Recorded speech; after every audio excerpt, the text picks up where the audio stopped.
शलोम, शलोम, शलोम। प्रभु यीशु मसीह नासरी के नाम में आज हम व्यवस्था विवरण का 17 अध्याय देखेंगे। इस अध्याय में बलिदान, न्याय और राजा कुछ बातें बताई गई हैं। क्या करना है, क्या नहीं करना है, वो तो हम देखेंगे ही देखेंगे। पर हम शुरू करते हैं 14 से। देखिए, व्यवस्था विवरण 17 का 14। जब तू उस देश में पहुंचे जिसे तेरा परमेश्वर यहोवा तुझे देता है और उसका अधिकारी हो, और उनमें बसकर कहने लगे कि चारों ओर की सब जातियों के समान मैं भी अपने ऊपर राजा ठहराऊंगा, तब जिसको तेरा परमेश्वर यहोवा चुन ले, अवश्य उसी को राजा ठहराना। अपने भाइयों में से किसी को अपने ऊपर राजा ठहराना। किसी परदेशी को जो तेरा भाई ना हो तू अपने ऊपर अधिकारी नहीं ठहरा सकता। व्यवस्था विवरण में ये बात जो राजा ठहराने की है, अपने भाइयों में से अधिकारी ठहराने की है, अपने भाइयों में से। और यीशु ने कहा, उन्होंने क्या कहा था, कौन मेरा भाई हो सकता है? हमें भाई कहने में नहीं शर्माया। वो जो अधिकारी है, तो ये पद कितना प्रमुख हो जाता है जिन्होंने प्रभु यीशु को अपना मुक्तिदाता, उद्धारकर्ता स्वीकार किया है। तो हम उस बात का महत्व देखते हैं। प्रकाशित वाक्य 19 उसका 16 देखते हैं। उसके वस्त्र और जांघ पर यह नाम लिखा है, राजाओं का राजा और प्रभुओं का प्रभु।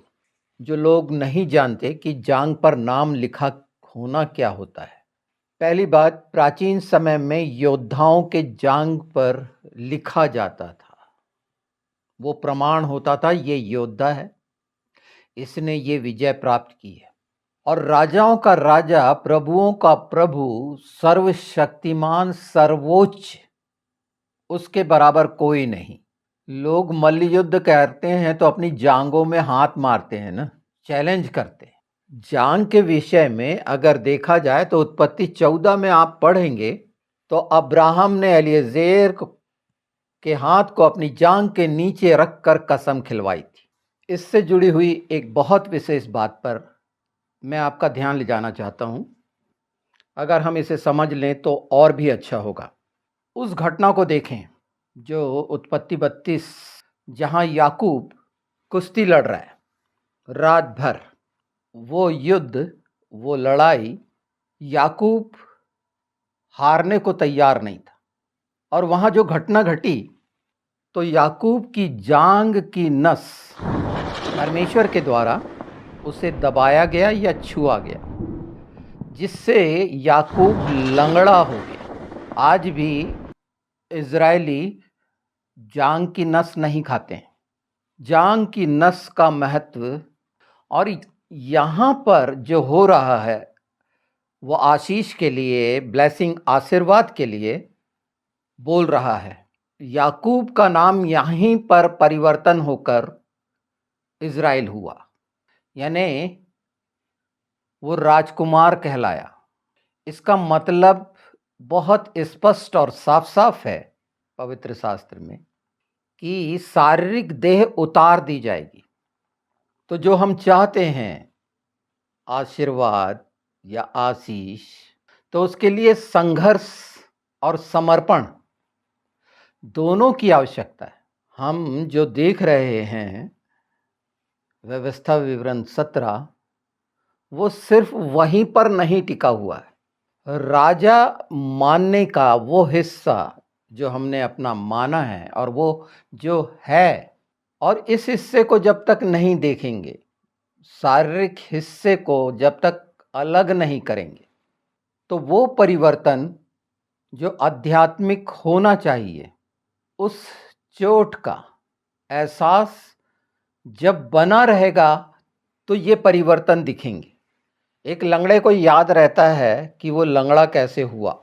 और इसके पहले की घटना देख लीजिए, लबान के यहाँ की। तो हम सब जो याकूब मतलब धोखा देने वाला, एड़ी पकड़ के पैदा हुआ, यानी खींचने वाला, पीछे ले जाने वाला, वो कैसे बदला। तो ये खूबसूरत हिस्से अगर हम पहचानते हैं और इन बातों की समझ पूरी हम अपनी आत्मा में ग्रहण करते हुए प्रयास करते हैं, संघर्ष करते हैं, इस बात के लिए लगे रहते हैं, तो निश्चित वो परिवर्तन होना ही है। और तमाम शक्ति सारी सृष्टि की जिसकी अधीनता में है वो है प्रभु यीशु मसीह नासरी, सारी शक्तियों का मालिक, और उसके नाम में है सब कुछ, जो सब कर सकता है, सब जानता है। ये सारे सृष्टि उसके हाथों के कार्य हैं। और नाम बदलना, तो हमारे भी नाम बदले जाएंगे। प्रकाशित वाक्य में एक नया नाम दिया जाएगा। इस बात का पूरा संदर्भ यह है कि जो विजयी है, अजय है, जिसने संसार को जीत लिया, मृत्यु पर जयवंत है, ये बात तो हमने जान ली कि वो राजाओं का राजा और प्रभुओं का प्रभु है, उसके अतिरिक्त कोई ईश्वर कुछ नहीं। व्यवस्था विवरण 17 में कि तू अपने भाई को ही चुनना, तो किसको अपना भाई बनाया है? क्या सचमुच में प्रभु यीशु मेरा भाई है? सोचिए ना, कितने गर्व की बात है उसे भाई बनाना। और अगर हम उसके भाई कहलाते हैं, जो सृष्टि रचयिता है, जयवंत से भी बढ़कर जयवंत है, सृजन पालन तारनहार है, जो सब है, जिसका सब है, जिसके द्वारा सब है, सारी सृष्टि संपूर्ण है, जो उससे सचमुच में भाई बनाए हैं। और अगर हम प्रभु यीशु को भाई बनाए हैं, तो एक भाई का जो कर्तव्य है वो निभा पा रहे हैं, जैसा एक भाई को होना चाहिए, जो अति सम्मानीय, सर्वप्रथम है, सर्वोच्च है, सर्वश्रेष्ठ है और एकलौता है, वो परमेश्वर है। उसको भाई या अधिकारी बनाए अपना, उसके अधिकारों को जाने कि वो कैसा महान शांति का राजकुमार है। ये जो कहा जा रहा है पवित्र आत्मा के द्वारा, अगर ये हमारे मन प्राण आत्मा में हमने अपनी पूरी शक्ति से, जैसे किसी चीज की लालसा में पूरी शक्ति लगाते हैं पाने की, वैसी लगाई है क्या? और क्यों नहीं लगा पा रहे हैं? इतनी शानदार सच्चाई, ये खूबसूरत सच्चाइयां कहीं नहीं मिलेगी, किसी भी क्षेत्र में नहीं मिलेगी, किसी के पास भी नहीं मिलेगी, क्योंकि एकमात्र है जो सत्य है, वो है प्रभु यीशु मसीह नासरी, जिसने मृत्यु को निकम्मा किया, उसका खुल्लम खुल्ला मजाक उड़ाया, सब चीजें साबित कर दी। जो मृत्यु, जीवन, मृत्यु और पुनरुत्थान और जीवन मैं हूं, जिसने कहा, ये सिर्फ कह देना तो उसका पूरा सार हम जान रहे हैं। और भाई क्यों नहीं बना सकते या क्यों नहीं बने, उसके कारण भी बताता हूं। देखते हैं हम इसी अध्याय में, जब हमने प्रभु यीशु को अपना मसीहा माना, उद्धार करता, मुक्तिदाता माना और जीवन पा लिए, मरे हुए उस हिस्से को जो हमारे जीवन में, अर्थात हमारे आत्मा प्राण में जो मरापन और गंदगी थी, उससे छुटकारा पाए ना, प्रभु यीशु को स्वीकार करके कि मैं जीवित हो गया। बोलते हैं ना, मसीह लोग बोलते हैं ना कि वो हमारा उद्धार करता है, नहीं हमारा नया जन्म हो गया है, हम नई सृष्टि हैं, बिल्कुल बोलते हैं, बोलना चाहिए। पर वाकई में अगर सचमुच में ये हुआ है, तो फिर क्यों हर दिन मरते, बार बार मरते, बार बार प्रभु यीशु को क्रूस पर चढ़ाने की नाकाम कोशिश करते हैं, उसे शर्मिंदा करते हैं अपने कामों के द्वारा।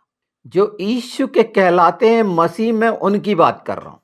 उसके नाम को कलंकित करना कितना घिनौना काम है, जो हम अपने कर्मों के द्वारा शैतान के साथ होकर मजाक उड़ाने का, तुच्छ ठहराने का काम करते हैं। ऐसे घिनौने लोग जो मसीही कहला रहे हैं, उनके लिए यह सबक है कि जांग पर उसका नाम और वस्त्र पर नाम।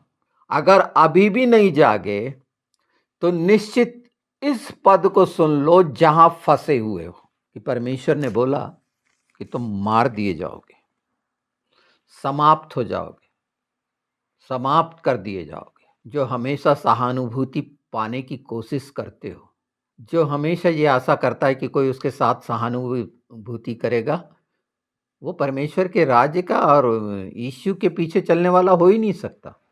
2 से पढ़ देता हूं।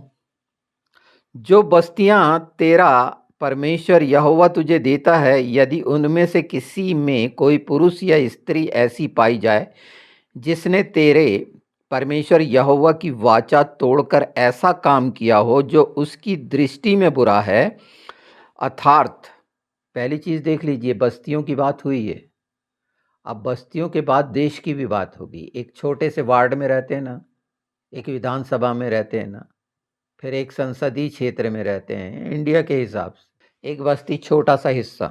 अर्थात मेरी आज्ञा का उल्लंघन करके पराये देवताओं की या सूर्य या चंद्रमा या आकाश के गणों में से किसी की उपासना की हो या उसको दंडवत किया हो, और यह बात तुझे बतलाई जाए और तेरे सुनने में आए, तब भली भांति पूछताछ करना। और यदि यह बात सच ठहरे कि इज़राइल में ऐसा घृणित कर्म किया गया है, तो जिस पुरुष या स्त्री ने ऐसा बुरा काम किया हो, उस पुरुष या स्त्री को बाहर अपने फाटकों में ले जाकर ऐसा फतरवा करना कि वो मर जाए।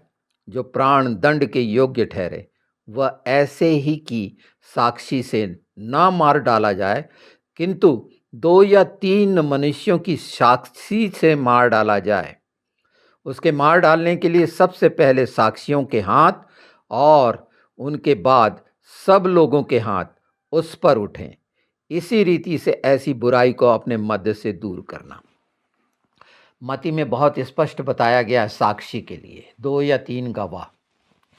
हम करेंगे इस पे बात, पर यहाँ पर जो बुरा काम बताया गया एक बस्ती में, जहाँ से छोटे से झुंड में जहाँ मनुष्य रहता है, क्या उन चीज़ों को जिससे परमेश्वर की दृष्टि में बुरी है, ये नाना प्रकार की मूर्ति पूजा, पराये देवताओं को दंडवत करना, उनके सामने मानना और अपनी सहमति देना, उनके साथ हो जाना, हर बात में भागी होने की कोशिश करना। मूर्ति पूजक कर रहे हैं, ये उनका विषय है। उन्होंने ये चुनाव किया है, वो मसीही नहीं है। वो पराये देवता सूर्य, चंद्र, घोड़े, गधे, सांप, सुअर, बंदर, बिच्छू, जिसको वो मान रहे हैं, ये उनका सिरदर्द है, क्योंकि ये चुनाव उनने किया है।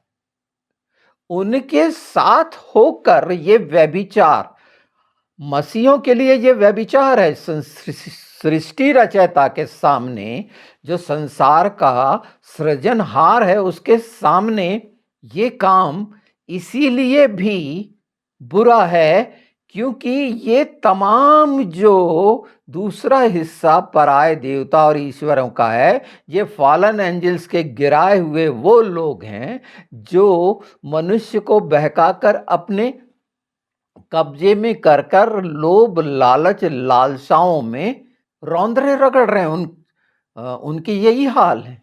वो हमारा विषय बिल्कुल नहीं है कि वो रौंदे रगड़े जा रहे हैं, मारे पीटे जा रहे हैं, क्या हो रहा है उनका, ये क्योंकि उनने चुनाव किया है शैतान का, दुष्ट आत्माओं का, उन्हें मालूम नहीं है।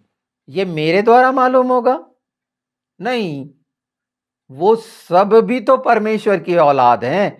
परमेश्वर उन पर निगाह करेगा, उसके लिए जिसको उपयोग करना है करेगा। जो छूटेगा नहीं छूटेगा, ये उसका विषय है। पर हम जहाँ पर मसीह कहलाते हैं और हमने बोला है कि उद्धार पाए हैं, फिर ऐसी संगति सिर्फ क्या है, ये संसार के आकर्षण में पड़कर, लोभ लालच में पड़कर, व्यवस्था में इसी अध्याय में आप देखिए साफ साफ कि बहुत सारे घोड़े नहीं रखना, ये नहीं रखना, वो नहीं रखना, लालच नहीं करना, बहुत सारी स्त्रियां नहीं रखना। ये चीजें क्यों बताई गई? क्योंकि ये घिनौनी छिनाली कामनाएं, शरीर की कामनाएं हैं और मरी हुई कामनाएं। पर हमने जिसे अपना उद्धारकर्ता मसीहा माना है, जो हमारा भाई है, जिसके कारण हम वारिस हैं और अधिकारी हैं, अगर ये हम बन गए हैं तो फिर इन घिनौने कामों के साथ और इनके मानने वालों के हाँ में हाँ क्यों? उनको अपना अधिकारी क्यों? क्या इन बातों का जवाब देते नहीं बनता? हमको उनकी मूर्ति पूजा से कोई भी कुछ भी मतलब ही नहीं है, क्योंकि ये काम उनने अपने लिए चुना है कि वो किस घोड़े गधे को मानते हैं। अगर उन्हें नहीं मालूम है कि ये सब मर गए जिनको वो मानते हैं और ये भी मरे हुए हैं, तो जो हम हैं क्यों फतरवाह होने मरने के लिए तैयार होते हैं उनके साथ? यहाँ पर फतरवाह करो, ऐसा स्पष्ट आदेश है कि ऐसे लोग अगर पाए जाते हैं तो फतरवाह करना, जैसे स्तेफनास को भौतिक तरीके से फतरवाह करके मारे थे, वो भौतिक तरीका था, शरीर को मारा गया था। तो उन लोगों के लिए यीशु जो चट्टान है, जिसके लिए कहा गया है कि वो जिस पर गिरेगा उसे पीस डालेगा और जो उससे टकराएगा वो चकनाचूर होगा।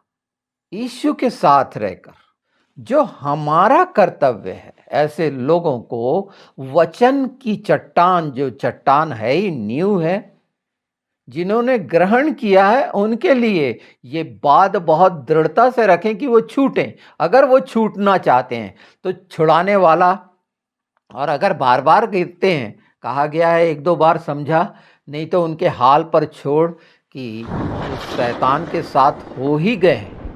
उन्होंने यीशु को प्रभुओं का प्रभु माना ही नहीं, राजाओं का राजा माना ही नहीं, क्योंकि जांग पर नाम का ना अर्थ जाना, ना वस्त्र पर लिखे लिखे नाम का अर्थ जाना, और न मति में ठहराई गई उन बातों को समझा।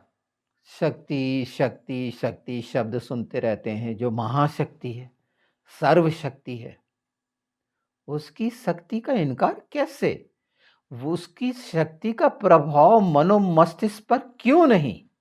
वैसे भौतिक तरीके से जब शक्ति का शब्द आएगा तो रोमांचित हो जाते हैं ना। तो उन बातों से पीछा छुड़ाओ, वो मूर्ति पूजकों से। प्रभु की इच्छा होगी, समय आएगा वो बदलेंगे।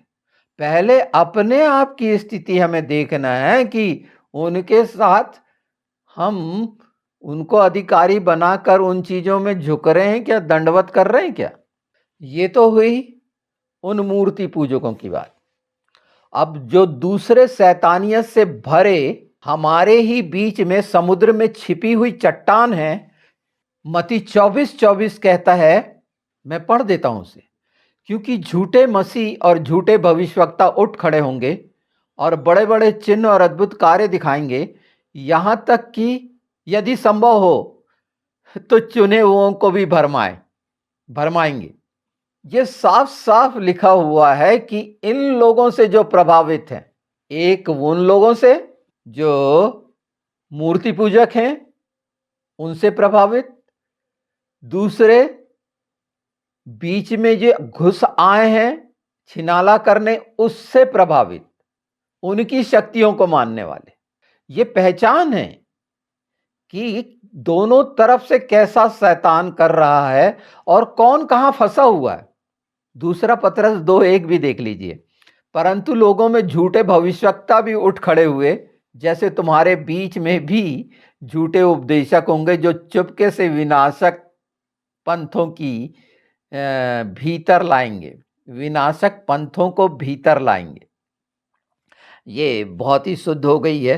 देखते हैं, यानी दूसरा पतरस 2:1, दूसरा पतरस 2 उसका पहला पद, जिस प्रकार उन लोगों में झूठे भविष्यवक्ता थे उसी प्रकार तुम में भी झूठे उपदेशक होंगे, जो नाश करने वाले पाखंड का उद्घाटन छिप छिप कर करेंगे और उस स्वामी का जिसने उन्हें मोल लिया है इनकार करेंगे और अपने आप को शीघ्र विनाश में डाल देंगे। इनके चक्करों में जो फंसे हुए हैं और इस बात को जो बहुत बहुत ध्यान देते हैं, इन चीजों पर मन लगा रहता है, चिन्ह और ये सारी चीजों और समय को पहचानना और उस पर अपना पूरा मन लगाए रहते हैं इन चीजों को, कि वो बता रहा है, वो बताएगा और मैं उसको सुनूंगा। और वो भी जो भरमाने बहकाने वाला लॉलीटॉप, क्या बोलते हैं उसको, पता नहीं क्या क्या शब्द है, सुनहरे सपने दिखाने वाले लॉलीपॉप। तो ये लोग जो हैं बहुत स्पष्ट बता रहा है। व्यवस्था विवरण 17 अध्याय बलिदान से शुरू होता है कि जो तुम चढ़ा रहे हो, पढ़िएगा, वो कैसे ऐसी बलि ना हो, अंधे लंगड़े लूले काणे भेड़े, मतलब अपंग, विकलांग, विकलांग सिर्फ अंग से, मानसिक विकलांगता, आत्मिक विकलांगता से पीड़ित कौन होगा? जो उनके साथ होंगे, ये 24-24 के साथ होंगे। और उसमें जो हमने पढ़े, तो हमने प्रभु यीशु को अपना भाई नहीं माने, उसको सर्वशक्तिमान नहीं माने, उसको पहला स्थान नहीं दिया, अगर इन घिनौनी गंदगियों में पड़ रहे हैं। न्याय के लिए कहा गया है, तुम 2-3 लोगों के गवाह के साथ जाओ।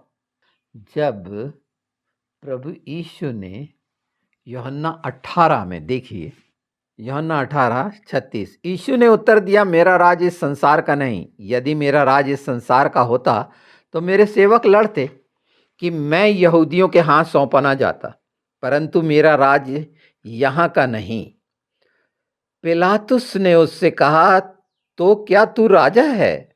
यीशु ने उत्तर दिया, तू कहता है मैं राजा हूं। मैंने इसलिए जन्म लिया कि इसलिए संसार में आया कि सत्य की गवाही दूं। जो कोई सत्य का है वह मेरा शब्द सुनता है। पिलातुस ने उससे कहा, सत्य क्या है? यही सत्य जो आप सुन रहे हैं, उसको पता ही नहीं। और यहाँ कहा गया, जो कोई सत्य का है वो मेरा शब्द सुनता है। तो इन वचनों को वो जानेगा, समझेगा। मैंने संसार को जीत लिया है, यीशु ने कहा। मैं संसार का राज नहीं, संसार का सरदार को उसकी मट्टी पलित कर दी गई है, सिर कुचल दिया गया है प्रभु यीशु के द्वारा। उसके सेवकों को लड़ने की जरूरत नहीं है, वो अपने आप से लड़ रहे हैं। वो जो विजय युद्ध है, जिसमें हारा हुआ है, जीत की समझ नहीं होने के कारण, युद्ध में रहने, युद्ध में नहीं रहने के कारण, विजय योद्धा जांग पर नाम मालूम नहीं रहने के कारण, वस्त्र पर नाम नहीं मालूम होने के कारण, वो महत्व, वो स्थान कैसे देगा? और अपनी योजनाओं, अपने द्वारा, अपने से लड़ता रहेगा। परमेश्वर ने कहा, ये युद्ध मेरा है, लिखामत लिखामायत। ये बार बार जो मुझसे युद्ध करते हैं, तू उससे युद्ध कर, तेरे वचन के अनुसार।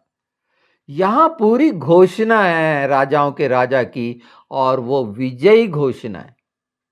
तो वो बलिदान जो चढ़ा रहे हैं, वो परमेश्वर के सामने बदबू का कारण होंगे कि हम सब जगह इधर उधर मुंह मार रहे हैं बकरी जैसे, इन बातों को जानते हुए भी, और प्रभु यीशु की ओर दृष्टि करने के बजाय वो मनुष्य जो बहुत चकाचौंध के आपके सामने है, भटका रहा है, ज्योतिर्मय स्वर्गदूत का रूप धारण करके चंगाइयां और नाना प्रकार के घिनौने लोभ, लालच और अभिलाषा में डालकर दिलासा दे रहा है। उससे आप क्यों प्रभावित हैं? जबकि आप, यीशु ने बोला आप उद्धार पा चुके हैं। यीशु पर विश्वास रखने वालों के चिन्ह वो पाप कर ही नहीं सकते, वो भ्रमित हो ही नहीं सकते, उनको सुरक्षा की जरूरत नहीं है, क्योंकि ढाल आड़ चट्टान यीशु है। वो उनके जीवनों में रोग और ये घिनौनी चीजें जो हमने पिछली बार बताई मरकुस 16 कि वो 17 अध्याय मरकुस का शुरू करने योग्य नहीं हो सकते, क्योंकि वो सांपों के जहर से डरेंगे, क्योंकि सांपों के साथ हैं। और जब हम मसीह उसमें हैं, उन्हें रहने दो ना, पूजा पाठ में लगे हुए हैं। उनके अंदर भी आराधना का एक हिस्सा है जो अंधेरे की आराधना कर रहा है। जगत की ज्योति के साथ हम हैं, तो इनके साथ मिक्सअप किसी भी बात में क्यों होना? ये पूरा अध्याय जो न्यायों से संबंधित है, अधिकार से संबंधित है, हर बात को बहुत स्पष्ट प्रकट करता है। और वो वचन जो ठहरा दिया गया व्यवस्था विवरण में 19 में जाकर वो तमाम बातें कितनी भयानक तरीके से खुली रखी हैं कि वो राजाओं का राजा और प्रभुओं का प्रभु है।